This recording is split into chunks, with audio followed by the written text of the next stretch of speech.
सागर एक साधारण परिवार से था, लेकिन उसकी मेहनत और लगन ने उसे हीरों का बड़ा व्यापारी बना दिया। उसने अपनी हीरा फैक्ट्री खोली, जहां हजारों लोग काम करने लगे। उसकी ईमानदारी और व्यापारिक बुद्धिमानी ने उसे सफलता की ऊंचाइयों तक पहुंचा दिया।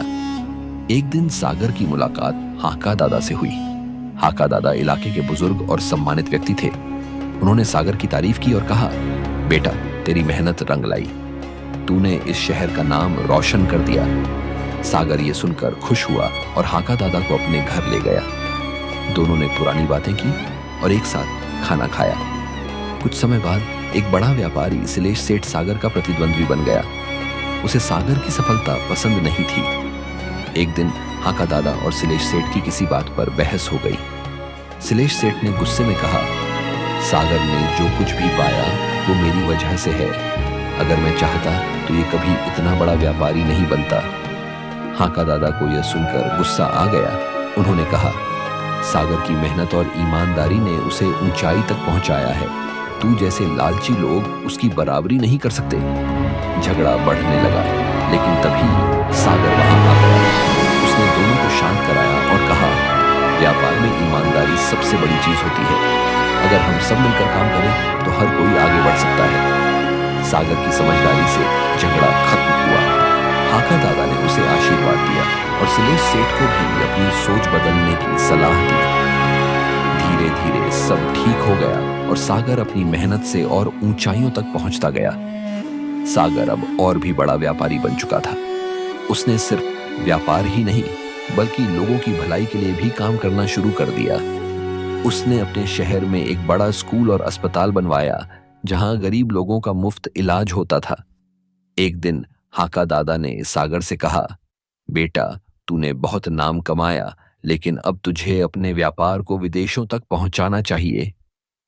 सागर को यह बात पसंद आई और उसने तय किया कि वह अब अपने हीरों को विदेशों में भी बेचेगा।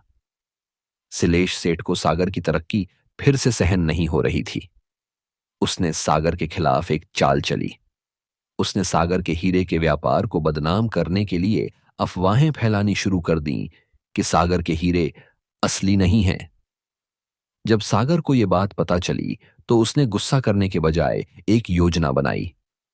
उसने अपने सभी हीरों की जांच करवाकर एक बड़ा इवेंट रखा, जिसमें उसने साबित कर दिया कि उसके हीरे दुनिया के सबसे बेहतरीन हीरे हैं।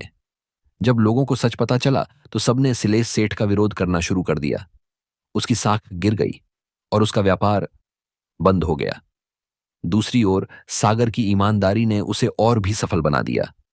मेहनत और धैर्य से हर मुश्किल को हराया जा सकता है। सागर, हीरे का बादशाह, सागर का नया सपना। अब सागर का नाम सिर्फ देश में ही नहीं, बल्कि विदेशों में भी फैल चुका था। लेकिन उसकी एक नई इच्छा थी, हीरा व्यापार में कुछ नया करना। उसने तय किया कि वह अपने शहर में एक ऐसी हीरा फैक्ट्री खोलेगा जहां मशीनों से ज्यादा हाथों से बनाए गए हीरों को महत्व दिया जाएगा, ताकि लोगों को ज्यादा रोजगार मिले। हाका दादा ने सागर का यह फैसला सुना और खुश होकर बोले, बेटा, तू सिर्फ बड़ा व्यापारी ही नहीं, बल्कि बड़ा दिलवाला भी है। उधर सिलेश सेठ पूरी तरह से खत्म नहीं हुआ था। वह चुपचाप एक नया व्यापार खड़ा कर रहा था और इस बार उसने ठान लिया था कि किसी भी तरह सागर को हराना है। उसने सस्ते और मिलावटी हीरों का धंधा शुरू किया और उन्हें असली बताकर बाजार में बेचने लगा। धीरे धीरे कुछ लोगों को शक हुआ और वे सागर के पास पहुंचे। उन्होंने कहा, सागर भाई, कुछ लोग सस्ते हीरों को असली बताकर बेच रहे हैं और इससे आपका व्यापार भी प्रभावित हो सकता है। सागर समझ गया कि यह सिलेश सेठ की चाल है। इस बार सागर ने चुप रहने की बजाय एक अनोखा तरीका अपनाया। उसने एक बड़ा हीरा मेला आयोजित किया और वहां असली और नकली हीरों में फर्क बताने के लिए विशेषज्ञ बुलाए। लोग जब सच्चाई जानने लगे तो सिलेश सेठ की पोल खुल गई।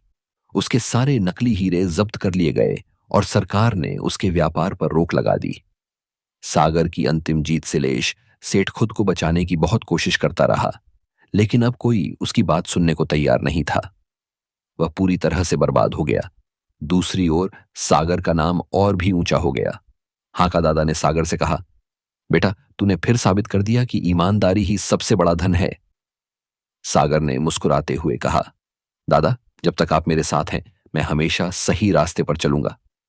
सच्चाई और ईमानदारी की हमेशा जीत होती है।